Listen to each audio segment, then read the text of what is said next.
Jewellery തുടങ്ങാമെന്ന് വാഗ്ദാനം നൽകി 87 ലക്ഷം രൂപ തട്ടിയ കേസിൽ ദമ്പതികൾ അറസ്റ്റിൽ.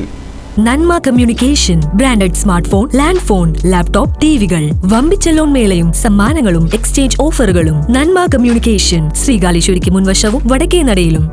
മതിലകം പുതിയകാവിൽ SR ഗോൾഡ് എന്ന പേരിൽ ജ്വല്ലറി തുടങ്ങാമെന്ന് വിശ്വസിപ്പിച്ച 87 ലക്ഷം രൂപ തട്ടിയ കേസിൽ ദമ്പതികളായ പാപ്പിനോട്ടം ചിറ്റൂർക്കാട്ടിൽ വീട്ടിൽ 45 വയസ്സുള്ള സുധീർ, ഭാര്യ 44 വയസ്സുള്ള സുബൈദ എന്നിവരെയാണ് പൊന്നാനിയിൽ നിന്നും മതിലകം പോലീസ് അറസ്റ്റ് ചെയ്തത്.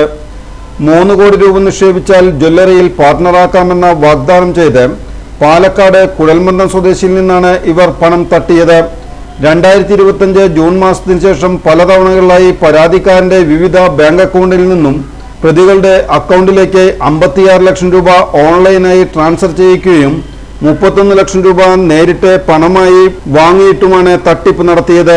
പരാതിക്കാരൻ ജില്ലാ പോലീസ് മേധാവിക്ക് നൽകിയ പരാതിയെ തുടർന്ന് മതിലകം പോലീസ് സ്റ്റേഷനിൽ കേസ് രജിസ്റ്റർ ചെയ്യുകയായിരുന്നു. തുടർന്ന് അന്വേഷണ സംഘം നടത്തിയ ശാസ്ത്രീയമായ അന്വേഷണത്തിനൊടുവിലാണ് പ്രതികൾ പിടിയിലായത്. Mathilakam police station SHO Rajeesh S, SI Nasiya M Sahib, grade senior CPOമാരായ പ്രബിൻ, ഷിനിൽ, ഷിജീഷ്, CPO ദിവ്യ എന്നിവരടങ്ങിയ സംഘമാണ് പ്രതികളെ പിടികൂടിയത്.